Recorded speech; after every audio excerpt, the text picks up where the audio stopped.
नमस्कार, मैं हूं अरुण तोमर। आप देख रहे हैं स्वराज एक्सप्रेस। चुनावी समर चल रहा है, उम्मीदवार नामांकन दाखिल कर रहे हैं तो वहीं रैलियां और रोड शो भी किए जा रहे हैं। आपको बता दें, बीजेपी जहां एक सदी हुई रणनीति के साथ काम कर रही है तो वहीं कांग्रेस भी लोकसभा चुनाव को मिशन के तौर पर ले रही है। ऐसे में सवाल यह है कि लोकसभा चुनाव में आखिर किस दल की रणनीति कारगर साबित होगी। चर्चा को विस्तार दें उससे पहले देख लेते हैं एक रिपोर्ट। लोकसभा चुनाव के पहले चरण के लिए प्रचार तेज हो गया है। बीजेपी की तरफ से प्रधानमंत्री नरेंद्र मोदी समेत सभी नेता धुआंधार रैली और रोड शो कर रहे हैं। वहीं विपक्ष ने रामलीला मैदान में इकट्ठा होकर चुनाव प्रचार अभियान की शुरुआत कर दी है। इस बार बीजेपी ने अपने लिए 370 सीटों का बड़ा लक्ष्य रखा है। इस लक्ष्य को प्राप्त करने के लिए बीजेपी का विशेष ध्यान ऐसे 16 राज्यों पर है जिनमें पिछले 2 लोकसभा चुनावों से पार्टी शानदार प्रदर्शन करती आ रही है। वहीं बीजेपी ने 2014 में उन 16 राज्यों की कुल 252 सीटों में से 2018 पर जीत दर्ज की थी। 2019 में 220 सीटों पर विजय प्राप्त की थी। 16 राज्यों में बेहतरीन प्रदर्शन के कारण ही 2014 में बीजेपी अकेले पूर्ण बहुमत पाने में सफल रही थी। 2019 में यह आंकड़ा 300 के पार चला गया।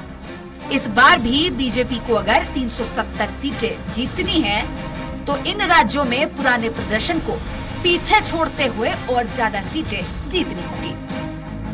16 राज्यों में बीजेपी के वोट प्रतिशत की बात करें तो लगभग 50% के आसपास था। इस बार बीजेपी अपनी सीटों के साथ साथ मत प्रतिशत को भी बढ़ाने पर काम कर रही है। इस रणनीति के तहत बीजेपी हर बूथ पर 370 वोट बढ़ाने के लिए काम कर रही है। वहीं बीजेपी की अपेक्षा कांग्रेस प्रचार में और संगठन के तौर पर पिछड़ी हुई नजर आ रही है। बीजेपी के रोड शो शुरू हो गए हैं तो वहीं कांग्रेस लोकसभा चुनाव की तैयारी अभी तक शुरू ही नहीं कर पाई। हालांकि लोकसभा चुनाव 2024 के लिए कांग्रेस नेता राहुल गांधी ने बुधवार को केरल की वायनाड सीट से नामांकन दाखिल किया। इससे पहले उन्होंने बहन प्रियंका गांधी के साथ 1 घंटे का रोड शो किया। इस दौरान राहुल ने क्षेत्र की जनता से कहा कि आपका सांसद होना सौभाग्य की बात है। As I said, all the people of Wayanad, regardless of whether you are from the UDF or from the LDF, I have a relationship with you. वहीं खजुराहो लोकसभा क्षेत्र से भाजपा के प्रत्याशी विष्णुदत्त शर्मा ने नामांकन फॉर्म दाखिल किया। मुख्यमंत्री डॉक्टर मोहन यादव एवं केंद्रीय मंत्री स्मृति ईरानी के साथ विष्णुदत्त शर्मा ने एक बार फिर नामांकन जमा किया। वैसे वीडी भैया, हार से डर कर भागने की कांग्रेस की अब फितरत सी हो गई है। अमेठी वालों से पूछ लो। फिर हमने देखा, दिया तो सपा को दिया और सपा ने उस टिकट का क्या किया। हम क्या अच्छा भैया वीडी भैया से लड़ने आए हैं साइकिल वाले। अमित शाह जी की कुशल रणनीति पर, आदरणीय नड्डा जी के आशीर्वाद से हमारा पूरा नेतृत्व देश के अंदर हर बूथ पर चुनाव जीतने के संकल्प के साथ, और मैं सभी कार्यकर्ताओं से अनुरोध करना चाहता हूं। बहरहाल लोकसभा चुनाव को लेकर रोड सभाओं और रणनीति का खेल शुरू हो गया है। बीजेपी जहां कांग्रेस के नेताओं को देश भर में बीजेपी ज्वाइन करा के साइकोलॉजिकल बढ़त बनाने का प्रयास कर रही है, तो वहीं कांग्रेस भी बीजेपी को 250 सीटों पर सिमटाने का दावा कर रही है। ऐसे में देखने वाली बात ये होगी कि आगे आने वाले चुनाव में किस दल का फॉर्मूला काम आता है। स्वराज एक्सप्रेस के लिए सलमान खान की रिपोर्ट। इस पर ज्यादा चर्चा के लिए हमारी इस बिग डिबेट में मौजूद है रोहित यादव हैं, कांग्रेस प्रवक्ता हैं, शिवम शुक्ला हैं, बीजेपी प्रवक्ता हैं, दिनेश निगम है, वरिष्ठ पत्रकार हैं। आप तीनों का ही स्वराज एक्सप्रेस में बहुत बहुत स्वागत है। बीजेपी प्रवक्ता है शिवम शुक्ला जी। शिवम शुक्ला जी, देखा जाए तो आप 200 सीटें इस बार ऐसी हैं जिन पर कांग्रेस का सीधा सीधा मुकाबला आपसे है, कैसे फतेह करेंगे? देखिए, जिन भी सीटों पर हमारा सीधा मुकाबला कांग्रेस से है वहां पर स्वाभाविक तौर पर कांग्रेस की राष्ट्र और राम विरोधी राजनीति के कारण वह राजनीतिक रूप से बहुत ही पीछे जा चुकी है। मध्य प्रदेश हो, राजस्थान हो, छत्तीसगढ़ हो या इस तरीके उत्तर प्रदेश तरीके राज्य हो, जहां पर भाजपा और कांग्रेस के बीच जिन भी सीटों पर मुकाबला होगा वहां पर कांग्रेस की स्थिति कितनी खस्ता हाल है इसको देखना है तो आप समझ लीजिए कि मध्य प्रदेश में कांग्रेस पार्टी ने एक सीट सपा के लिए छोड़ दी, जहां पर कभी भाजपा और कांग्रेस के अलावा किसी दल के बीच मुकाबला नहीं हुआ। राजस्थान में 2 सीटें एक लेफ्ट के लिए छोड़ दी, एक हनुमान बेनीवाल की पार्टी के लिए छोड़ दी, और इसके साथ ही साथ उत्तर प्रदेश में तो जो 2009 में वह 22-23 सीटें जीत करके आए थे, इस बार लड़ी मात्र 17 सीटों पर रहे हैं, और उसमें से भी कई सारी सीटों पर समाजवादी पार्टी के नेताओं को अपने सिंबल पर लड़ाने का प्रयास कांग्रेस के द्वारा किया जा रहा है। कांग्रेस इस चुनाव में एक स्ट्रॉन्ग कंटेंडर नहीं है। जिन भी सीटों पर उसका भारतीय जनता पार्टी के साथ मुकाबला है वहां पर भारतीय जनता पार्टी ने एक निर्णायक स्तर की बढ़त बना ली है, और स्वाभाविक तौर पर कांग्रेस बहुत ही पस्त हौसलों के साथ चुनाव के मैदान में उतर रही है। शिवम शुक्ला जी, ऐसा नहीं लगता है कि जैसे कांग्रेस अकेली नहीं है, इस बार क्षेत्रीय दल भी उसके साथ है, या क्या इंडिया अलायंस भी उसके साथ है? कैसे बीजेपी इससे टक्कर ले पाएगी? सबसे पहली बात बता दूं, देखिए अलायंस पार्टनर तो हमारे साथ भी है, लेकिन हमारे अलायंस पार्टनर अवसरवादी नहीं है। कांग्रेस का यह गठबंधन अवसरवादिता का एक अप्रतिम उदाहरण है। तमाम राजनीतिक संगठन, आम आदमी पार्टी और कांग्रेस हमेशा एक दूसरे को पानी पी पी करके कोसते थे, लेकिन आज चूंकि ऐसी स्थिति उत्पन्न हुई है, दोनों को ही तुष्टीकरण तृप्तिकरण वाले वोटों पर क्लेमेंट है, तो स्वाभाविक पर दोनों एक हो गए। शिवसेना जो कांग्रेस का हमेशा से ही कहीं ना कहीं उद्धव ठाकरे गुट जो है वो हमेशा से ही बाला साहब ठाकरे ने अपनी राजनीति को ही कांग्रेस के विरोध में केंद्रित रखा, वह भी आज कांग्रेस की सहभागी है। अखिलेश यादव जी की पार्टी, जिसका उदय ही कांग्रेस के विरोध की राजनीति के माध्यम से हुआ था, वह भी आज उनकी सहभागी है। तो इस प्रकार का जो गठबंधन है उस पर न जनता विश्वास कर रही है, न ही उनके अपने कार्यकर्ता एकजुट होकर के चुनाव के मैदान में उतर रहे हैं।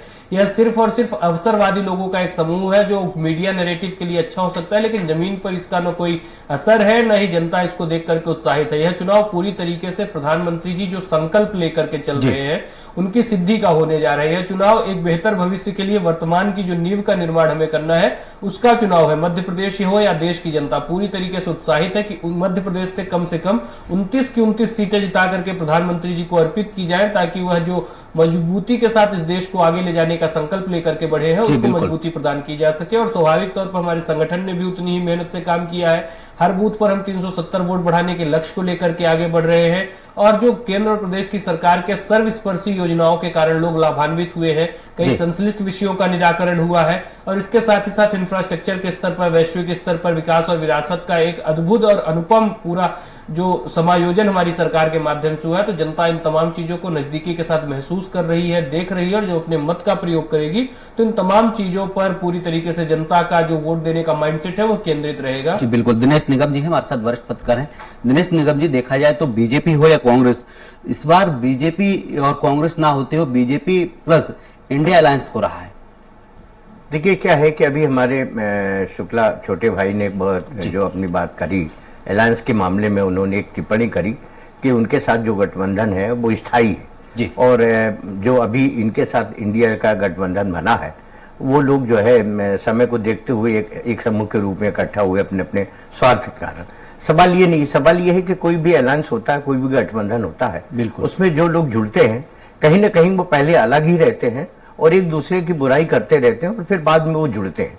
भारतीय जनता पार्टी में भी कुछ ऐसे संगठन हैं जो अलायंस जुड़े, जो एक जमाने में भारतीय जनता पार्टी के विरोधी, हालांकि राजनीति में आरोप प्रत्यारोप के दौर ये चलता रहता है। तो ये तो समय समय की परिस्थितियों को देख करके स्थितियां कैसी बनी। अब कांग्रेस चूंकि अपने आप को, ये मैं मानता हूं कि जो समीकरण देखने को मिल रहे हैं कि कांग्रेस ने कहीं ना कहीं अपने आप को इस तरह से विड्रॉ तो किया है कि वो सामने सामने भारतीय जनता पार्टी से डायरेक्ट टकराने में अपने आप को असहाय महसूस करने लगी, और उसी का कारण है कि उसने इंडिया गठबंधन का एक सहारा लिया और उसमें कई दल लोग शामिल हुए और फिर जा करके वो भारतीय जनता पार्टी के सामना करने के लिए इंडियन अलायंस के रूप में वो सामने आए।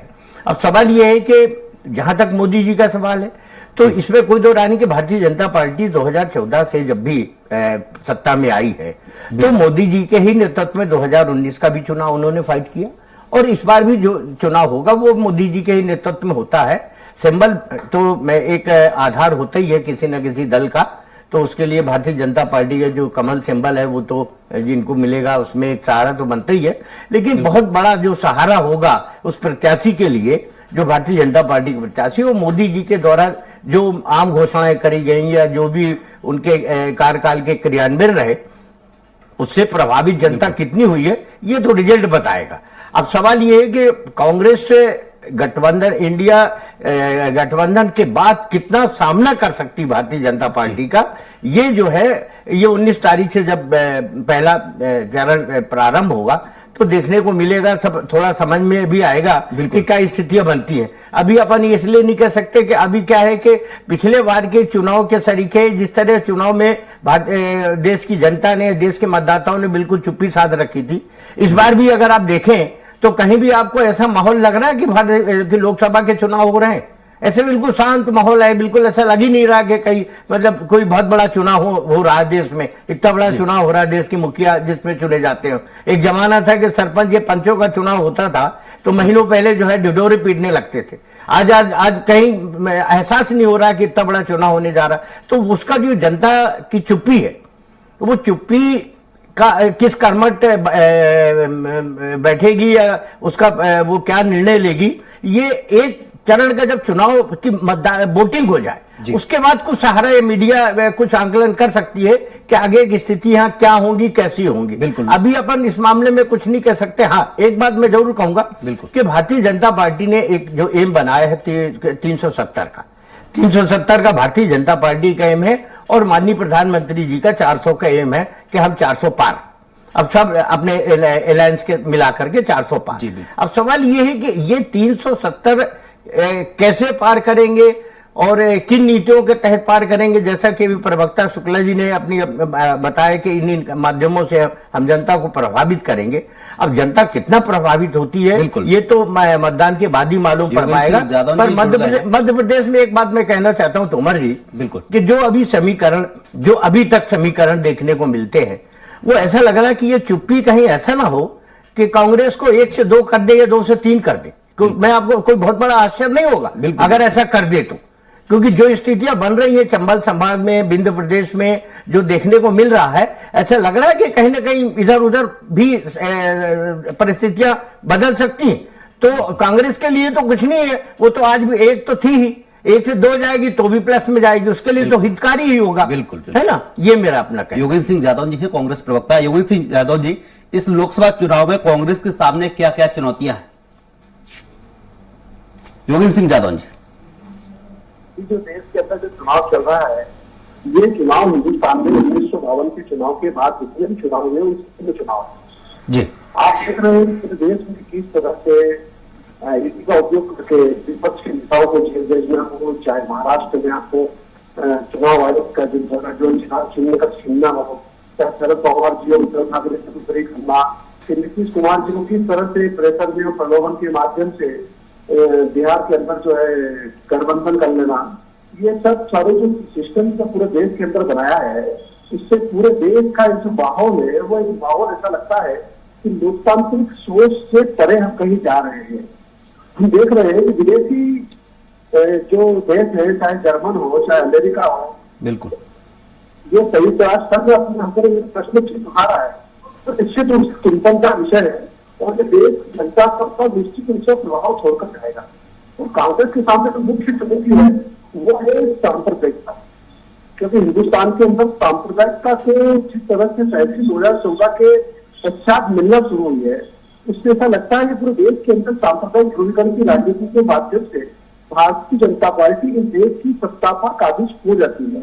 और अगर सांप्रदायिकता के खिलाफ कांग्रेस पार्टी के चुनावी मुद्दे, चाहे वो युवाओं को रोजगार हो, चाहे राहुल जी का ओबीसी आरक्षण का मुद्दा हो, चाहे हिंदुस्तान के अंदर राहुल जी द्वारा उठाया हुआ देश की सीमा सुरक्षा और चीन के हस्तक्षेप का मुद्दा हो, इन तमाम मुद्दों को राहुल जी के भी सम्मान मिलता है। और अग्निवीर वाले जो बेरोजगारों को जिस प्रकार से आप हिंदुस्तान के नौजवानों को जो बहुत स्वप्न देखते हैं भारत माता की सेवा, और वो आर्मी में जाते हैं, सेना में जाते हैं, वो तैयारी करके और सेना से हम जिस तरह से उन्हें सेना से हटाने का काम कर रहे हैं, तो ये जो आप एक युवाओं से कह रहे हो कि आप कम समय में ही जो है नौकरी छोड़ दो, और एक 73 वर्ष के प्रधानमंत्री जी कहते हैं देश से कि मुझे तीसरी बार मौका दो, तो ये इस प्रकार की सोच निश्चित रूप से एक नया परिवर्तन लाएगी और हिंदुस्तान की राजनीति में एक नया संदेश इस चुनाव के माध्यम से देश को देखने को मिलेगा। जी बिल्कुल।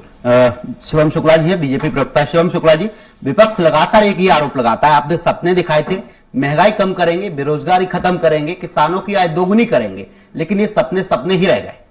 देखिए, महंगाई का जहां तक विषय है तो मैं अगर सिर्फ पेट्रोल डीजल की कीमतों से हम बात करें तो जो कांग्रेस के शासनकाल में वृद्धि हुई थी वह तकरीबन जो थी उस समय पर 185 से 190% के आसपास थी। हमारी सरकार में कुल 35 से 40% जो तमाम इन्फ्लेशन और बाकी चीजों को केंद्र में रखते हुए यूक्रेन का भी क्राइसिस आया, बीच में कोविड संकट था, बावजूद इसके हमने उतने स्तर की वृद्धि की। इकोनॉमिक टाइम्स की बकायदा इस पर एक रिपोर्ट है, उसका अध्ययन किया जाना चाहिए।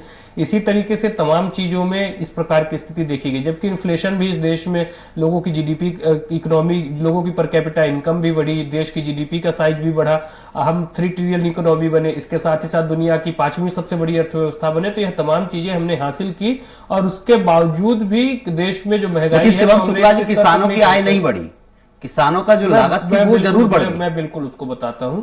देखिए, किसानों की आय बढ़ाने के लिए सरकार ने अपने स्तर पर प्रयास किए। सरकार का एक उद्देश्य था कि कृषक कानून के माध्यम से उसको गति दी जाए, लेकिन वहां पर चूंकि विपक्ष के द्वारा एक पूरा आभामंडल तैयार किया गया, सरकार ने वहां पर भी लोकतांत्रिक मूल्यों और मान्यताओं किसानों को समझाने के लिए हमें थोड़ा और ज्यादा समय लग रहा है।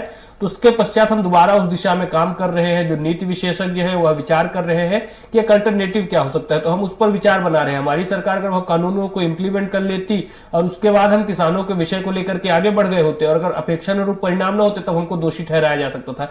लेकिन चूंकि उस समय पर हम उस कानून को इंप्लीमेंट नहीं कर पाए लोकतांत्रिक मजबूरियों की वजह से, तो हम भविष्य में प्रयास करेंगे और किसानों के लिए सरकार ने, चाहे वह किसान सम्मान निधि योजना हो, प्रधानमंत्री फसल बीमा योजना हो या इसके अतिरिक्त भी कई प्रकार की ऐसी योजनाओं को संचालित किया है कि कम से कम किसानों को एक सस्टेनेबल लाइफ जीने का अधिकार मिल सके। कांग्रेस को तो जवाब अपने शासनकाल में देना चाहिए कि उन्होंने 70 वर्षों में किसानों के लिए क्या किया। हमारी सरकार तो, लेकिन वो तो कहते जब हमारी सरकार थी तब खाद इतना महंगा नहीं था, डाई इतनी महंगी नहीं थी, किसानों की लागत इतनी महंगी नहीं थी। देखिए, जब उनकी सरकार थी तो हमारे यहाँ पे पैदावार भी उतनी नहीं थी, अन्न का भी संकट हुआ करता था, फूड सिक्योरिटी जैसी योजनाएं लेकर के आनी पड़ती थी। आज हमारी सरकार में तो हम एक्सेस पे हैं। हमारे यहाँ पर जो प्रोडक्शन है, चाहे वो किसी भी फसल का हो, वह कृषि क्रमण अवार्ड मध्य प्रदेश जीतता है। राष्ट्रीय स्तर पर भी हम कई दुनिया के देशों में सबसे ज्यादा गेहूं निर्यात करने वाले देश बन के हम उभरे हैं। तो स्वाभाविक तौर पर इसमें हमने सफलता अर्जित की है। लेकिन हाँ, यह जरूर विचार का विमर्श है कि किसानों की आय बढ़ी, लेकिन जो 2 गुना का हमने लक्ष्य रखा था उस तक पहुंचने के लिए कई चुनौतियां भी हमारे सामने है। उसके लिए हम अपने स्तर पर लगातार प्रयास कर रहे हैं और तीसरा टर्म मिलेगा तो स्वाभाविक तौर पर किसानों का विश्वास हमारी सरकार के साथ है, हम उसको भी हासिल करने की दिशा में तेजी के साथ कदम बढ़ाएंगे। और कांग्रेस तो आज इस प्रकार से किसानों की चिंता हो रही है, युवाओं की चिंता हो रही है, बेरोजगारों की चिंता हो रही है। मध्य प्रदेश में ही सरकार आई थी, 15 महीने में लोगों को बहकाने का सिर्फ काम किया था, कर्ज माफी नहीं की थी। तो भारतीय जनता पार्टी तो इस प्रकार की चीजों में न इन्वॉल्व होती है, न कभी ऐसे वादे करती है। हमने जो भी कहा उसको हकीकत की कसौटी पर कस करके दिखाया है। सबने देखा कि किस प्रकार से देश में किसानों की, हम क्यों बात करें, अगर 18 करोड़ से ज्यादा लोग विगत 10 वर्षों में गरीबी रेखा से बाहर आए तो क्या उसमें किसान नहीं रहे होंगे? अगर 1.5 करोड़ से ज्यादा परिवारों को प्रधानमंत्री आवास योजना का लाभ मिला तो क्या उसमें वह छोटे किसान नहीं रहे होंगे जिनकी आय कम है? क्या 20 करोड़ घरों तक जो नल जल योजना के तहत पानी पहुंचाया गया, एक मूलभूत संकट का निराकरण किया गया, तो क्या वह किसान परिवारों से नहीं रहे होंगे? क्या 10 करोड़ से ज्यादा जो देश में शौचालय बनाए गए उसमें किसान नहीं होंगे? क्या उज्ज्वला योजना के माध्यम से जो किसानों की, जो महिलाएं हमारे कृषक परिवारों की थी, उनकी एक मूलभूत समस्या को हल किया गया, तो क्या वह कृषक परिवारों को उसका लाभ नहीं मिला होगा? आयुष्मान योजना का किसानों को लाभ नहीं मिला होगा? जनधन योजना का किसानों को लाभ नहीं मिला होगा? ऐसी तमाम हितग्राही मूलक योजनाएं हैं जिनको किसानों को भी उससे लाभान्वित किया गया है और बहुत हद तक उनका जीवन स्तर सुधरा है। और इसके साथ ही साथ हमारे देश का किसान यह भी चाहता है कि उसके लिए सरकार कई सारे रिफॉर्म्स लेकर के आए, कई सारे नीतिगत परिवर्तन करे, जो कांग्रेस ने एक तय षड्यंत्र और एक तय रणनीति के तहत होने नहीं दिया। लेकिन सरकार फिर से प्रयास कर रही है अपने स्तर पर, उस पर नीति विशेषज्ञ बातचीत कर रहे हैं कि एक बेहतर तरीके से एक नया कृषि कानून देश के सामने हो, जिसके कारण जो संश्लिष्ट समस्याएं हैं आजादी के बाद से आज तक कांग्रेस कहां रोक रही है? अगर आप विकास करते तो कांग्रेस क्यों रोकेगी? किसानों के हित में आप काम करते तो कांग्रेस ने कौन से इस देश के अच्छे कदम पर विघ्न उत्पन्न करने का काम नहीं किया? राम मंदिर जैसा विषय जो लोक आस्था से जुड़ा हुआ था, किसी को उससे कोई आपत्ति नहीं थी, यहां तक कि अल्पसंख्यक आबादी ने भी उसको सहर्ष स्वीकार कर लिया था। उसका बहिष्कार किसने किया? कांग्रेस और उसके सहयोगी संगठनों ने किया। जब इस देश में जो हमारे विदेशी मूल के, जो विदेशों से हमारे यहाँ शरणार्थी आते हैं, जिनको आजादी के वक्त हमने पेट्रोनेज देने का वादा किया था, तो उससे किसको आपत्ति होती है? कांग्रेस को आपत्ति होती है। कांग्रेस को आपत्ति नहीं होती। कांग्रेस का कहना था, शिवम शुक्ला जी, कांग्रेस का कहना था देश में पहले से ही बेरोजगार हैं, बाहर से लाकर लोगों को और रख दिया जा रहा है, तो देखिए मैं आपको इसका जवाब दे देता हूं। हमारा देश सन 47 से पहले एक था, वह इसी भूमि के भाग थे, यहीं के रहने वाले लोग थे। हमारे सरकार ने जब सन 47 में विभाजन हुआ तो उनसे वादा किया था कि अभी आप स्टेटस को बरकरार रखिए, लेकिन अगर आपकी स्थिति को वहां पर कोई भी विघ्न उत्पन्न होगा तो हम आपको वापस लेंगे। लेकिन तत्कालीन सरकारों ने दृढ़ इच्छा शक्ति के अभाव में उन लोगों को वहां मरने छोड़ दिया गया। पाकिस्तान में हिंदू आबादी जो कभी 22% के आसपास हुआ करती थी, ठिठक करके 2% रह गई। तो आखिर वह लोग गए तो नहीं, या तो उनके साथ मारधाड़ हुई या उनका फोर्स्ड कन्वर्जन हुआ, बहन बेटियों के साथ अत्याचार हुआ, बांग्लादेश में हुआ, अफगानिस्तान में हुआ। अगर हम उनको शरण दे रहे हैं तो कांग्रेस को उससे आपत्ति है। हम कश्मीर में धारा 370 को समाप्त कर रहे हैं तो कांग्रेस को उससे आपत्ति है। योगेंद्र सिंह यादव ने, कोई ऐसा शिवम शुक्ला जी रुकना चाहूंगा, योगेंद्र सिंह यादव ने, कांग्रेस प्रवक्ता योगेंद्र सिंह यादव जी, राहुल गांधी की भारत जोड़ो यात्रा कोई विशेष असर नहीं दिखा पाई थी विधानसभा चुनाव में। इस बार राहुल गांधी ने लोकसभा चुनाव से पहले भारत जोड़ो न्याय यात्रा निकाली है, कितना असर देखने को मिलेगा? देखिए, ये जो हिंदुस्तान के अंदर जिस तरह से भारतीय जनता पार्टी ने देश में सांप्रदायिकता के माध्यम से ईर्ष्या, घृणा और जो नफरत का माहौल बनाया है, इसको खत्म करने के लिए आदरणीय राहुल गांधी जी ने पूरे देश में न्याय यात्रा, और वो न्याय यात्रा थी किसानों के लिए, वो न्याय यात्रा थी महिलाओं के ऊपर हुए अत्याचारों को लेकर, वो न्याय पक्ष जो स्वतंत्र एजेंसियां हैं उनके संबंध में, और ये न्याय यात्रा थी देश में अग्निवीरों की भक्ति को लेकर। इन तमाम मुद्दों को लेकर आदरणीय राहुल गांधी जी ने पूरे देश में यात्रा निकाली। रहा मध्य प्रदेश के विधानसभा चुनाव, तो मध्य प्रदेश का विधानसभा चुनाव और केंद्र का चुनाव दोनों पृथक पृथक है। मध्य प्रदेश के विधानसभा चुनाव में मध्य प्रदेश की योजनाएं थी, लाडली बहना के नाम से जो योजना आई थी, जो कांग्रेस पार्टी हिमाचल में और कर्नाटक में इस फार्मूले को कर चुकी थी और भारतीय जनता पार्टी उससे भयभीत थी। और निश्चित रूप से इन तमाम मुद्दों को लेकर मध्य प्रदेश के अंदर विधानसभा चुनाव में कांग्रेस वह जो चाहती थी वह पूरा नहीं कर पाई। लेकिन लोकसभा के चुनाव के जो मुख्य मुद्दे हैं वो निश्चित रूप से केंद्र के मुद्दे हैं। हिंदुस्तान की सीमाएं, भारत माता की जो सीमाएं हैं उस पर चीनी हस्तक्षेप लगातार जारी है। अरुणाचल प्रदेश के अंदर अपने गाँव को नाम जो है चीन अपनी सीमा में दर्शा रहा है। ये इस प्रकार की जो हमारी जो अखंडता है वो कहीं ना कहीं प्रभावित हो रही है। पूरे देश के अंदर हम एकता, अखंडता और देश के संविधान को बचाने के लिए देश की स्वायत्त संस्था, चाहे वो निष्पक्ष चुनाव आयोग हो, चाहे वो रिजर्व बैंक हो, चाहे वो ईडी हो, इन तमाम एजेंसियों की स्वतंत्रता को लेकर आदरणीय राहुल गांधी जी ने पूरे देश की जनता को प्रत्यक्ष रूप से ये बताने का प्रयास किया है कि इस देश में संविधान खतरे में है और इस लोकतंत्र को बचाने के लिए, संविधान को बचाने के लिए हिंदुस्तान में सांप्रदायिकता के खिलाफ वोट होना चाहिए और हिंदुस्तान में सनातन धर्म की, वसुधैव कुटुंबकम की सोच के साथ में जुड़कर हमें तमाम समाज को एक करने का काम आदरणीय राहुल। लेकिन बीजेपी तो कह रही कि आप तो फैमिली फर्स्ट, जातिवाद वाले लोग हैं, हमारी जो पार्टी है वो नेशनल फर्स्ट के ऊपर काम कर रही है।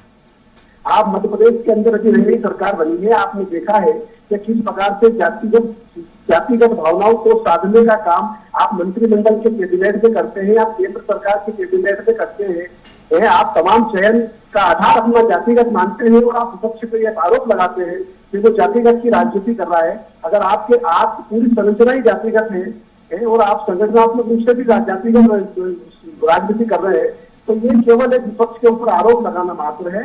हिंदुस्तान में कांग्रेस पार्टी देश की एकता और अखंडता के प्रति समर्पित होकर इस देश की आजादी के बाद भी अपने दो महान नेताओं को खो चुकी है और इस देश की एकता को बचाना और देश की अखंडता को बचाने के लिए कांग्रेस और कांग्रेस का प्रत्येक साथी संकल्प के साथ भारत माता की सेवा इस देश के अंदर कांग्रेस पार्टी के शीर्ष नेतृत्व राहुल जी के नेतृत्व में आवाज उठाता रहेगा। लेकिन यही संकल्प हमारा है। जादव जी, देखा जाए आप कह रहे हैं देश को बचाना है, इसको बचाना है, लेकिन आपकी पार्टी के ही जो कार्यकर्ता हैं, नेता हैं, विधायक हैं, वो आपकी पार्टी छोड़कर बीजेपी में शामिल होते जा रहे हैं। चुनाव सिर पर है और आपकी पार्टी के कार्यकर्ता, नेता आपकी पार्टी छोड़ते जा रहे हैं। देखिए, हिंदुस्तान के अंदर जब 2014 में भारतीय जनता पार्टी की सरकार बनी थी तो आपने आपके तमाम समाचार मीडिया विभाग में बताया था कि हिंदुस्तान में कांग्रेस मुक्त करने का अभियान है। आप देखिए कि हिंदुस्तान के अंदर किस तरह से भारतीय जनता पार्टी कांग्रेस मुक्त करती करती कांग्रेस युक्त पार्टी हो चुकी है।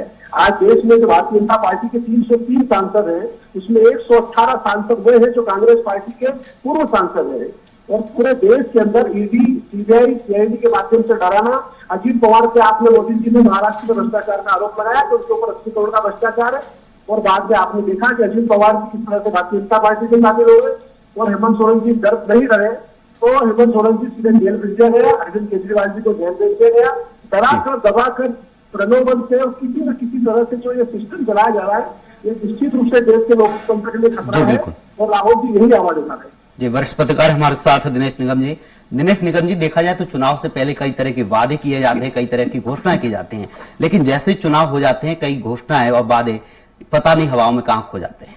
नहीं, ये तो कोई नई बात नहीं है और ये सभी राजनीतिक दलों की एक परंपरा है कि चुनाव के पहले वो एक घोषणा पत्र जारी करते हैं, अपना एक संकल्प या वचन पत्र जारी करते हैं और उसमें आम जनता से को ये बताने की कोशिश करते हैं कि हम 5 साल के कार्यकाल में आपको ये सुविधाएं देने जा रहे हैं, या हमारी सरकार बनी तो हम ऐसा करेंगे। सवाल ये है कि ये निश्चित रूप से अगर आप इतिहास उठा के देखें, कोई आज की बात नहीं है, अगर आप कांग्रेस के शासन को देख लें, अभी 10 साल के भारतीय जनता पार्टी के शासनकाल को देख लें, 77 के जनता पार्टी के कुछ 2.5 साल के कार्यकाल को देख लें, चरण चौधरी जी के, नरसिम्हा राव, जितने भी माने हुए प्रधानमंत्री, तो आप ये मान के चलिए कि सब जो जिस दल में रहे या जो भी दल सत्ता में आए, सब अपनी अपनी योजनाएं बना के आम जनता को प्रभावित करने के लिए वचन पत्र या घोषणा पत्र के माध्यम से बताते हैं। लेकिन एक बात कहना चाहता हूं, उसका क्रियान्वयन कोई भी दल,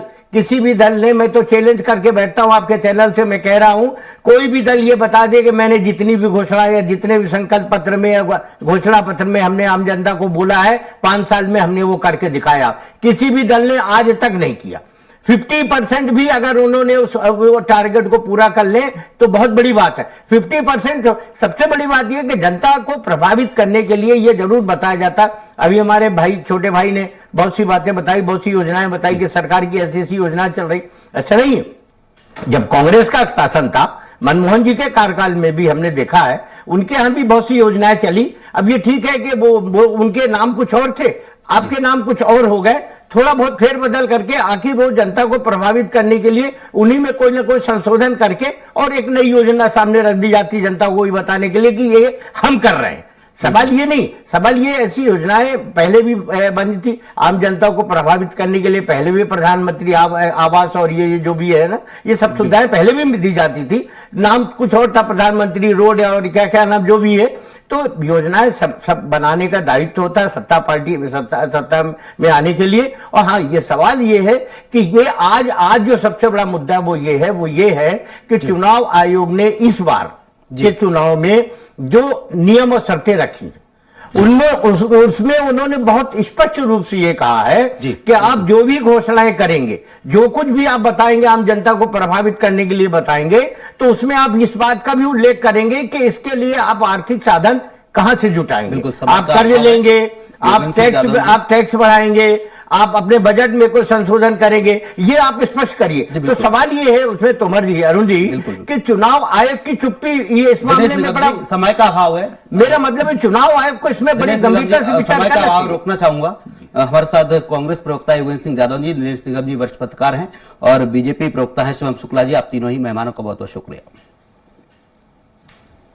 जिस तरीके से देखा जाए लोकसभा चुनाव को भुनाने के लिए बीजेपी कांग्रेस दोनों ही पार्टियां जोर शोर से मेहनत कर रही हैं और लोगों के बीच जाकर योजनाओं के पिटारे खोल रही हैं और एक दूसरे पर आरोप प्रत्यारोप लगा रही हैं। लेकिन देखने वाली बात होगी जनता किस पर भरोसा जताती है। फिलहाल के लिए हमारी इस बिग डिबेट में इतना ही। आप देखते रहिए स्वराज एक्सप्रेस। नमस्कार।